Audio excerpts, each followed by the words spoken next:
Morning, guys. Welcome to Coffee Chat.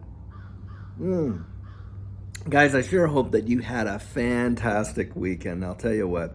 Now, it's been my experience, whether you're working or you're retired, weekends go by like that. Bang. It's like the clock goes on 2x and just bzzz, and before you know it, the weekend's over. But, I came out here this morning and it was really mild out here. I mean, it's quite warm actually, and I got a nice little warm breeze coming in and thought to myself, wow, what a beautiful morning just to come out and just sit and think and whatever. And especially on Monday, being that it's the start of a new week, Mondays are always great that way. Everything's brand new in that respect, I guess, and I really enjoy it. Never underestimate, guys, the benefits of just taking a few minutes out. I'll tell you what, it does wonders for the soul.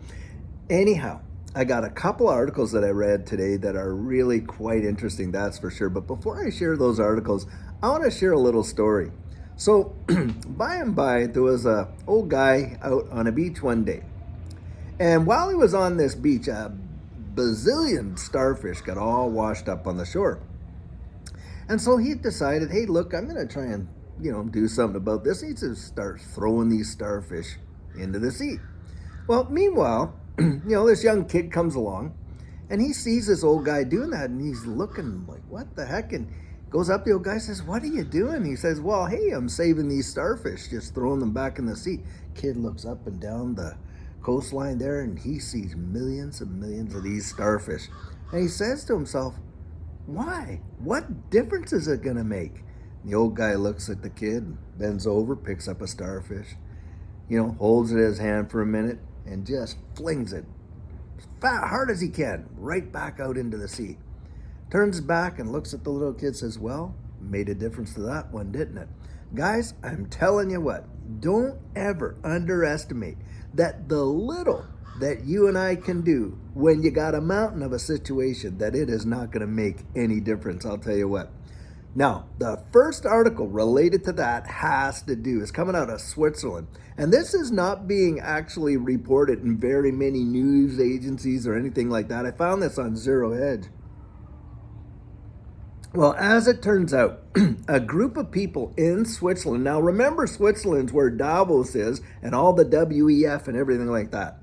Well, a group of people in Switzerland had got together enough signatures, I think something like 11,000 signatures, to actually prompt the government to hold a referendum with respect to whether or not the country will actually maintain fiat currency, meaning be required to always have, paper notes and coin. Now, of course, this is a great deal. Why? Because, the WEF is really one of the big pushers for the central bank digital currencies. And we can see around the world, all these countries on earth developing and getting ready to release their central bank digital currencies. And you have this small group of people that are saying, hey, look, we're not interested in having a central bank digital currency that can be tracked, traced, and even tied to a monetary policy or social credit system. And so what they've done is they've got out there, they got 11,000 signatures, I believe, and apparently that is enough to hold a referendum in the country as to whether or not the government will be required to actually keep producing fiat paper money notes and coin. And I'll tell you, you got to give them a lot of kudos to actually go out there and do that. Kind of like the old guy throwing the starfish into the sea. You look up and down, you think to yourself, what difference is my little voice going to make? But I'm telling you something, guys.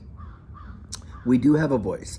The pen is still mightier than the sword, to be sure. And you sometimes are made to feel like, why bother even trying? Because, of course, you're so small, you're not going to make any difference. But collectively, guys, we can make a major, major difference. And I actually really hold these guys up in high esteem that actually went out and did. Now, will that result in the government actually holding the vote like they're supposed to do? Or will it result in the vote coming back that, hey, majority of people want central bank digital currencies? I guess we're going to have to wait and see how that goes.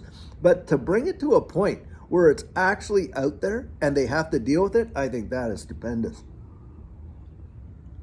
Now, for the rest of us, look, we should be really doing something right now. Instead of like fearing or complaining about how these central bank digital currencies are going to be issued, we should be out there right now advocating and lobbying our, legislators to actually do something in a way in which we, the people, because isn't this a government for the people and by the people, at least in the United States of America? And when you think of the Magna Carta and all the history that goes back in Great Britain and all across Europe, when you think about France getting rid of their, kings and queens and all that and getting to a place where its government's run by the people, right? That's what we all say we stand for. Well, then we need to make these governments out here accountable to the people. And that's where we have to get out and get our 2 cents out there. Now, yeah, it's only 2 cents one by one, but collectively those 2 cents add up to quite a bit.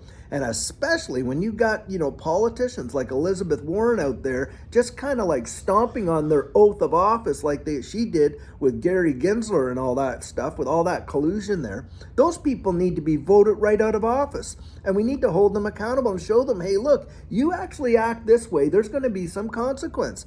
The reason why they don't respect us, the reason why they don't really look at us as having much say is because, guys, they've been able to put themselves back in office time and time again, even though they've done all these various things, and they've literally changed the narrative. Now they're coming out and flat out attacking the word freedom. Well, freedom's a bad word now, right? Because now freedom is being associated with, what they call right-wing extremists, or anybody that, could be a national threat because they're talking about freedom. Unbelievable. In the home of the brave and the land of the free, or whatever they call it. My gosh, it's crazy. But that's what you got. And so I actually think what these guys have done out there in Switzerland is amazing. And I really think that is a good model to follow for the rest of us. Now, the second article was very much like it. And it was talking about the return of gold in being a monetary instrument and backing currencies. Now, guys, we know that when you're talking about the backing of currencies, we could also be talking about the backing of digital currencies. And I did a video a few months back, probably about a month and a half back there, on gold back XRP. And I'm telling you guys, there is more and more evidence for digital assets being backed by gold and held as reserve monetary instruments, and it's going to be a big deal. Now, as many of you know, Judy and I, how we entered into this space is because when all that emergency relief benefits was happening, the big sea dump there, well, we were trying to secure, the purchasing power of our savings. And we had gone out living in Vancouver to look for bullion, physical gold and physical silver. I could only find one dealer that had 17 ounces. But then you look at the price and it just doesn't seem to add up, does it? And that's because that market as well is manipulated. So when you're talking about that, the demand for physical gold and silver is out the door. But the price doesn't seem to reflect that demand, does it? Well, obviously we're dealing with manipulation, but if you want to really get in on it, you can read and see, hey, central banks around the world are loading up on gold and silver like no tomorrow. So, hey.